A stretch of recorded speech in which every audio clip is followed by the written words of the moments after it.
Hey folks, Kilt-Man here, Kilt-Man at your goddamn service. Hey folks, how are we? Oh, today we are sporting a McGregor.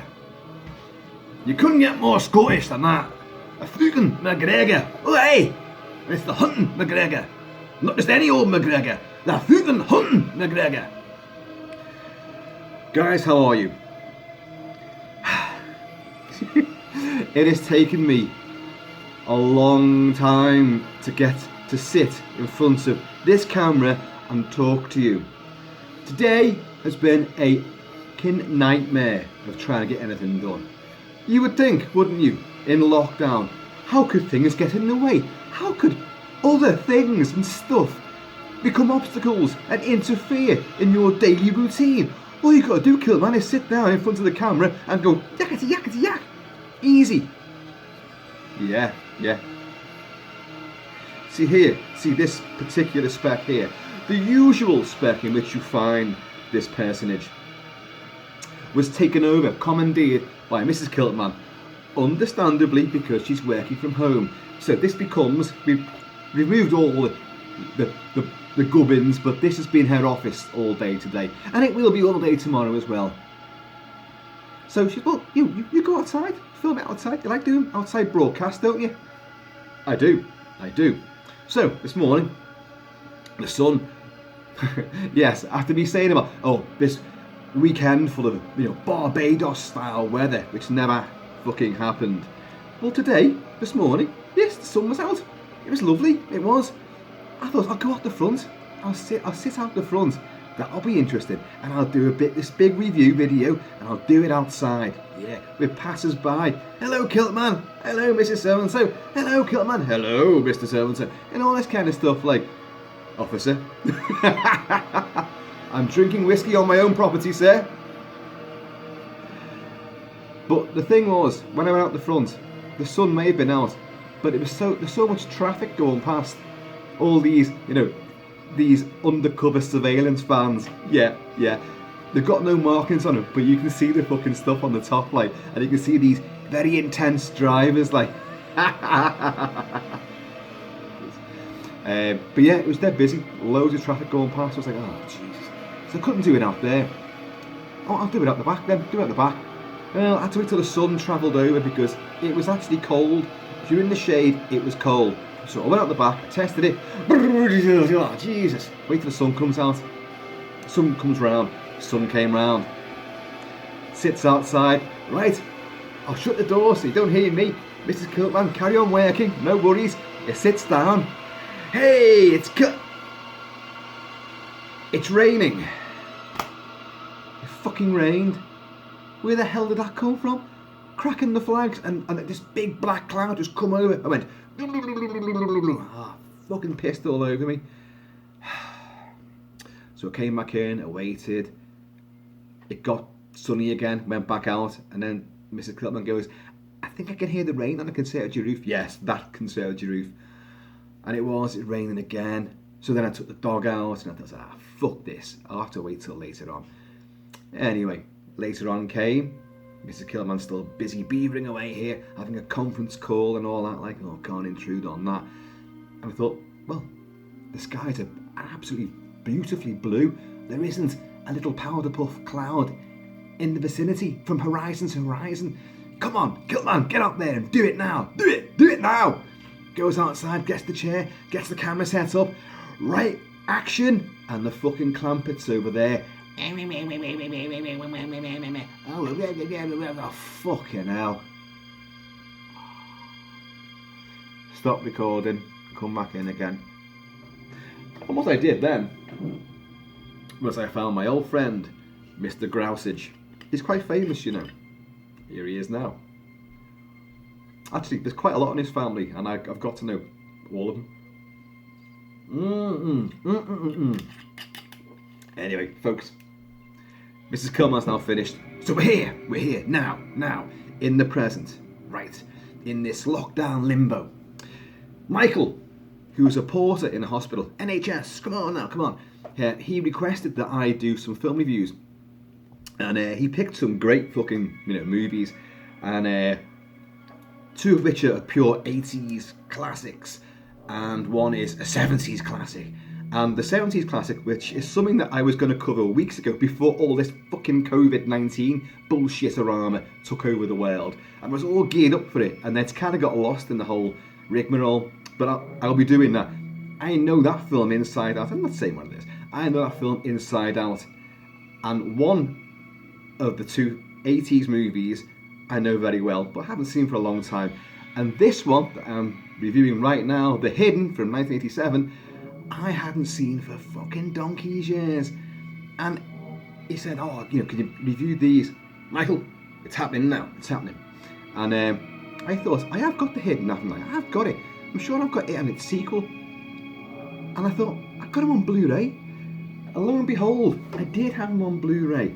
In one of those fabulous German media books. You call them media books because, you know, they're in these really lovely, big, heavy-duty plush covers, and on the inside, discs, you have a booklet full of glossy pictures and stuff, and a lot of text, sadly, all in German.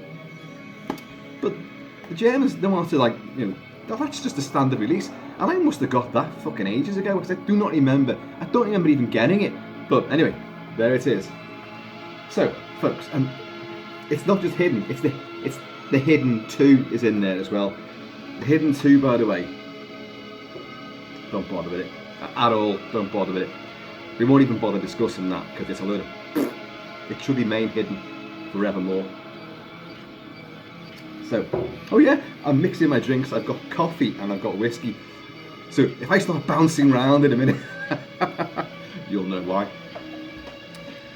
Jack Shoulder. Forgive me for tittering because I always Jack Shoulder. Jack sitting on my shoulder, directing this movie. He made The Hidden in 1987, and it was one of the 80s, of course. We've discussed this a few times before. It was the era of high concept and buddy movies. The mismatched pairing, the maverick detective with the one who's about to retire, the human detective with the alien detective, which is what you're going to find with this one. And at first, these two aren't going to get on, and then they're going to begrudgingly become firm friends and save each other's lives and make sacrifices. You know the format, you know the drill. But The Hidden is one of those little. It was not huge. It's a very low budget movie, but it panders exceptionally well to all of those tropes of the 80s. It's a sci-fi, horror-ish thriller, and you've got basically what happens is, and it's a great little premise. It's hokey as fuck, but it's a good little hook to get you in there. All of a sudden, meek, mild-mannered, very innocent, caring, sharing people are developing a love of fast cars, notably Ferraris, and pounding rock music. And not only that, they've got a penchant to go on a killing spree as well. So this is how the film starts, and it's a guy called the first suspect that we have in the matter, who just goes on a fucking rampage out the blue completely. Is you'd know him. He's in the film First Blood. He plays the deputy ward. He's also in 48 Hours and Dreamscape and Runaway. He was a supporting player in a lot of 80s movies, usually genre movies. Chris something anyway. And you'd recognise him. And to me, he looks like Stuart Adamson, who was the lead singer of Big Country, the late, great, one of my all-time favourite heroes, Stuart Adamson. God rest your soul, mate. God rest your soul. And he goes on a fucking rampage. The cops are after him. Everyone's getting notified. There's a massive chase through the streets of LA. Oh, it's great. They're putting bullets into his car. He doesn't care. He's ploughing through roadblocks. Finally, the biggest roadblock gets set up, and boom, they take this guy down. He crashes, hurtles through all the vehicles, and then he gets out and just laughs at him. He's got bullets in him, and they're like, shit. And then a hail of bullets or shotgun cartridges, and his car blows up behind him. Next thing, he's in hospital, and he's hideously burned. And, you know, considering he's a suspect in all this, like, well, he's more than just a suspect. He's fucking obviously done all these killings. And this is still the start of the movie. He's in a room with a guy in another bed next to him. And, you know, the doctors all leave the room. There's no police guarding him, which is odd. Plus, he's with another person who's they're all on drips and monitors and all that. Like, and when no one's around, he takes all the stuff off him, and he goes over to the guy, and all of a sudden he vomits up this huge fucking alien tentacled fucking squid-like spidery thing, and it goes into the other guy's mouth. Promptly, this guy then goes and just dies. So we now know, because we're not stupid, we now know that this guy was under the influence of some alien creature, which is now passed on to somebody else. Just kind of make you wonder, if this guy was in hospital and he's attached to machines, did they not look at internal injuries and would not have seen this fucking thing on x-rays or an MRI scan?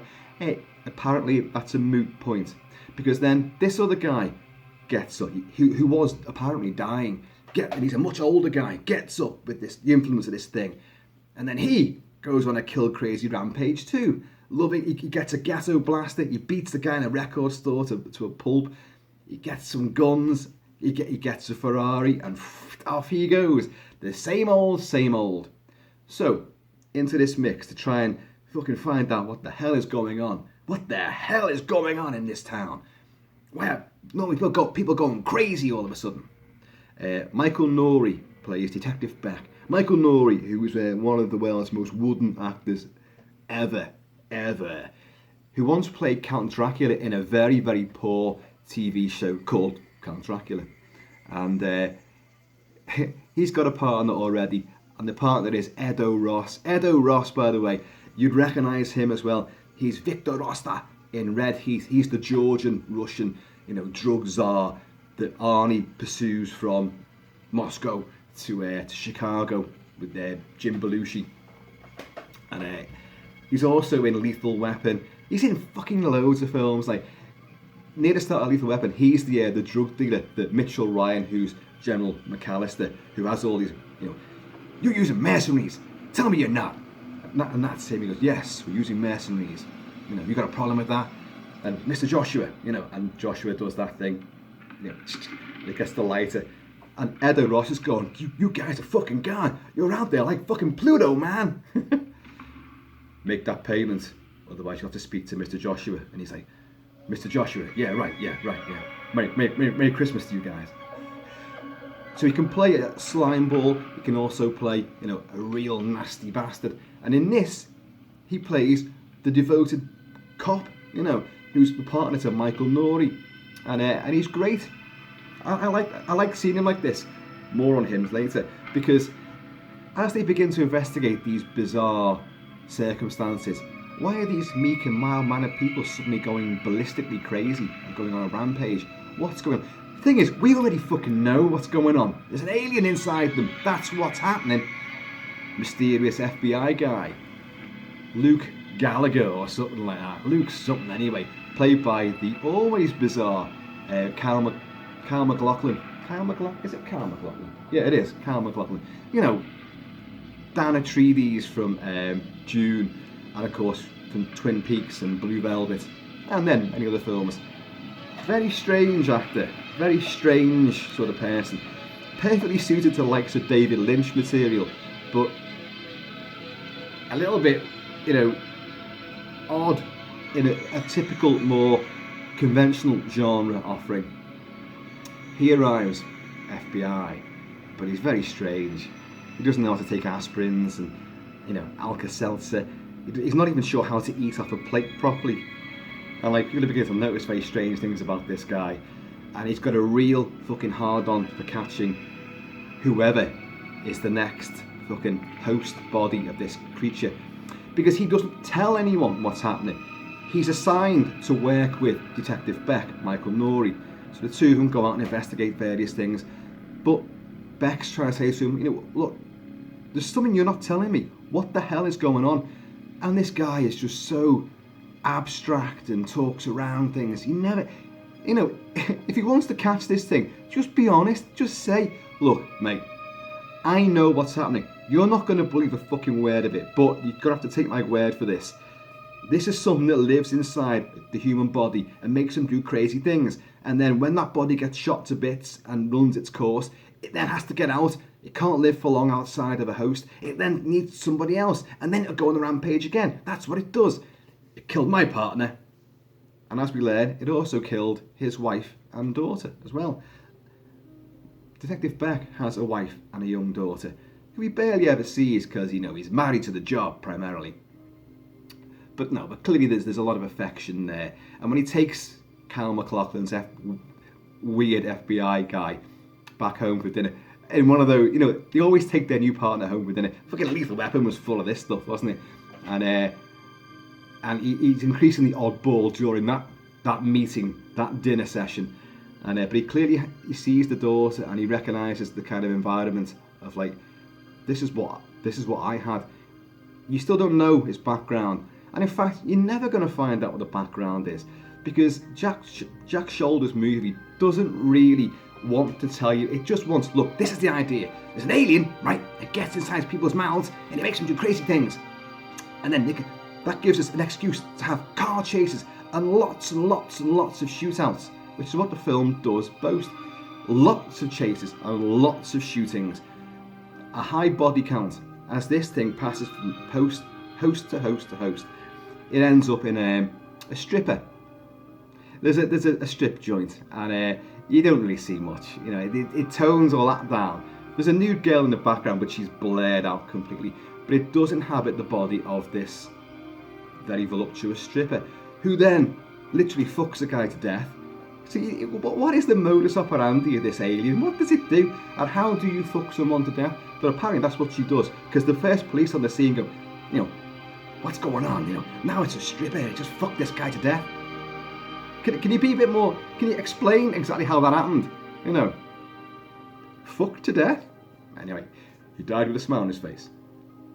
And then cops pursue this stripper, and all of us, it's armed to the teeth now, and it starts blowing police cars up. It receives bullet after bullet after bullet.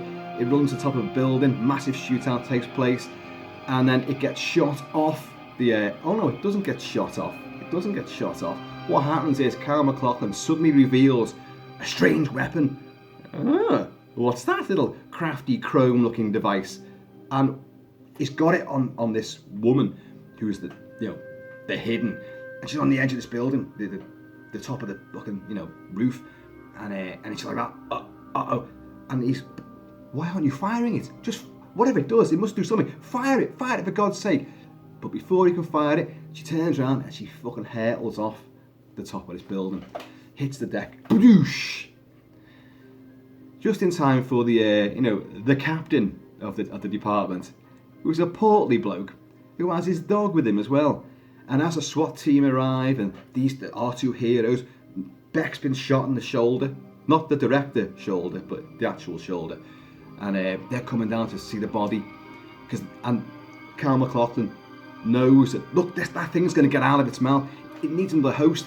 No one go near it, because by the time you get there, the captain's dog has gone over to it. And although you don't see what happens, you know that the thing has got inside the dog now.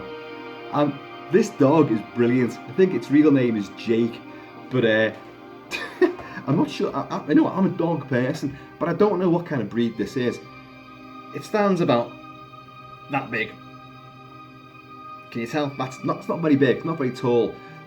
And it's a lovely looking animal, but it has a face and a head like a German Shepherd on a little body. But it's a good actor as well, because as the captain walks off with this dog, you run off again, come on, we're going back to the precinct.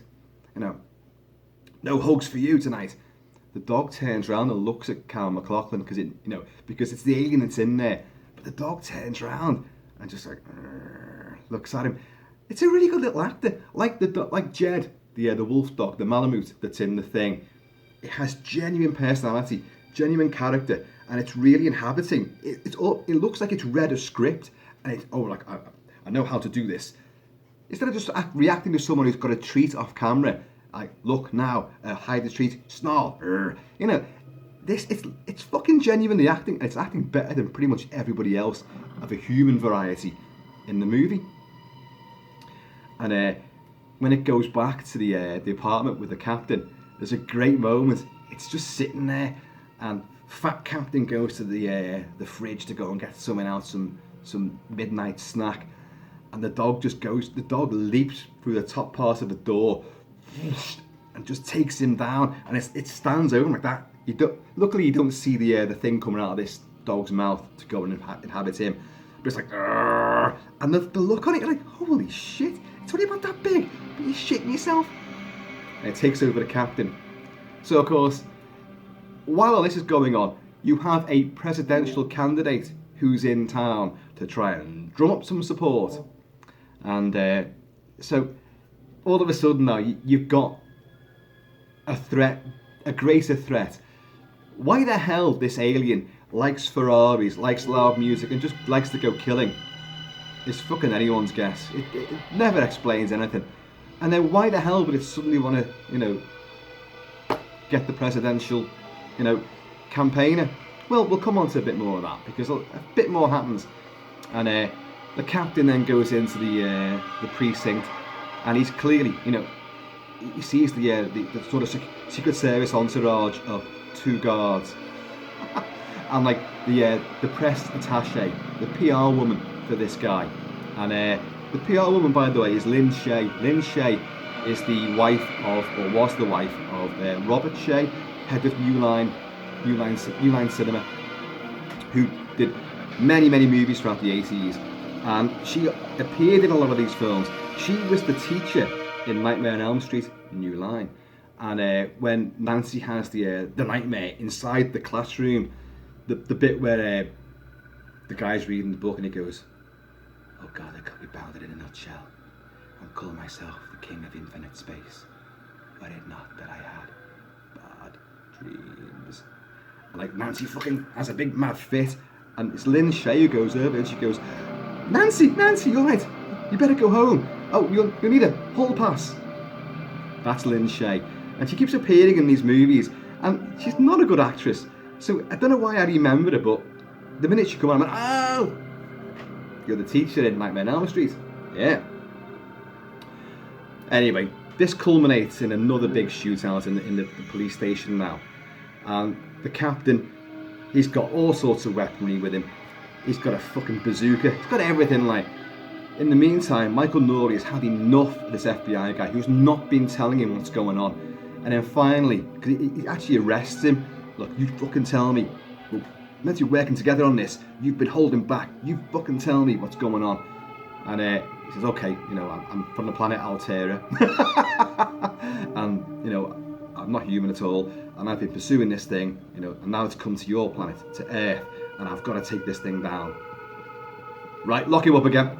But of course, when the captain goes fucking gun crazy, homicidal maniac, Michael Nouri, Detective Beck, realises, "Oh shit, maybe this guy's right." And what it is, they've got to get that little chrome doodad, because what that is, once the creature comes out of someone's mouth and it's actually vulnerable, you can zap the fucker then until it gets into some other body, because it doesn't work on human composition. It's got to be, on the actual creature itself. So there you go, massive big shootout in there, and they blow the fuck out of this captain. Danny Trejo is in there, Machete. Danny, some people go, Danny Trejo. Well, isn't J pronounced as H in Mexico?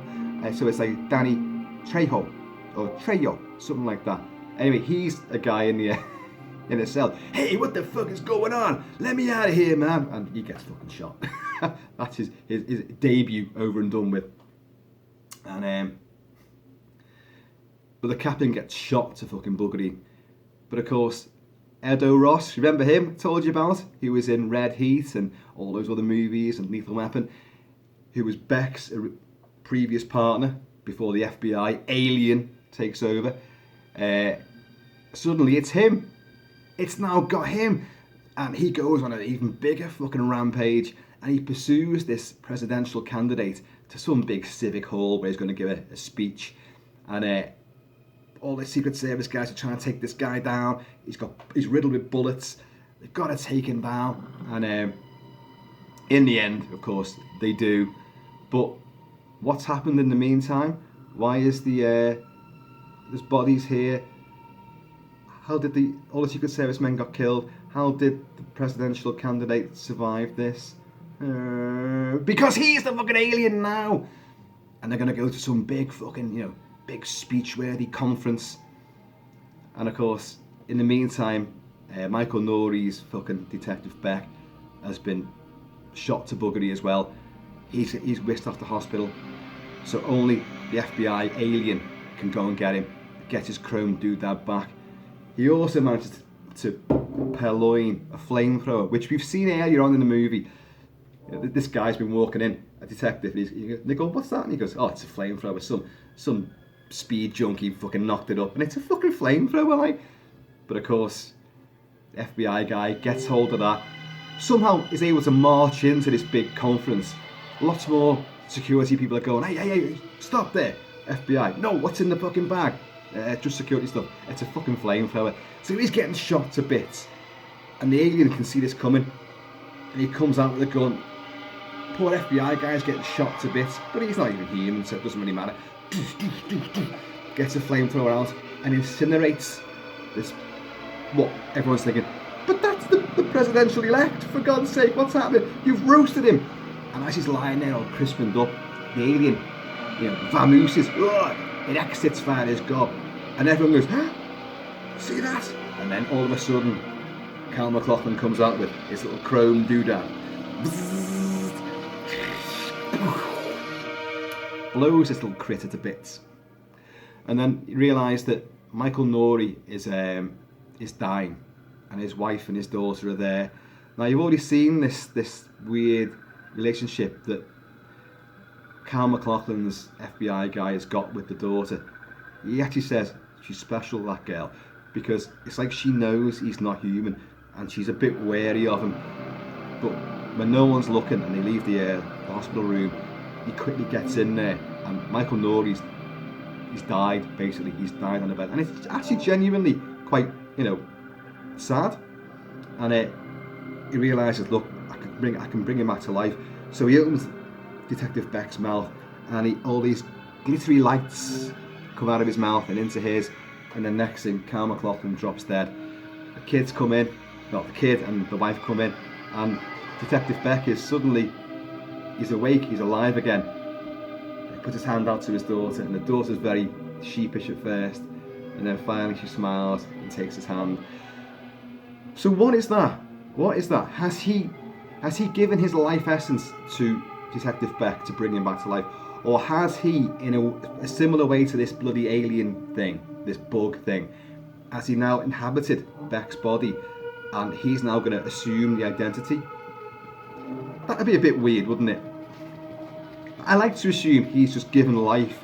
He's given his life essence to Detective Beck. He's now served his purpose. He's got his revenge because this thing killed his wife, his daughter, and his partner as well, as we learn. But we don't learn anything about the reason why this fucking thing does what it does. It's just, they've come together and they've written this idea. Right, we've got an alien. Right, it passes from host to host. How's it going to do it? It's like a big bug, comes out their mouths and into someone else's mouth. And what does it do? Well, it's the 80s, we love rock music. So we're going to have loud rock music and Ferraris. So that's the premise. And then you get this buddy cop drama wrapped around it. The first half of this film is slow as fuck. Despite the action scenes, it's slow because you've got this forever badgering between the two, the FBI guy and Detective Beck, who one's not telling the full story, the other guy's trying to get bits out of it. And yet we've known since the first 5 minutes what's going on. So there's no suspense there. But once you hit the second half and things are beginning to hot up, that's when it moves up a gear.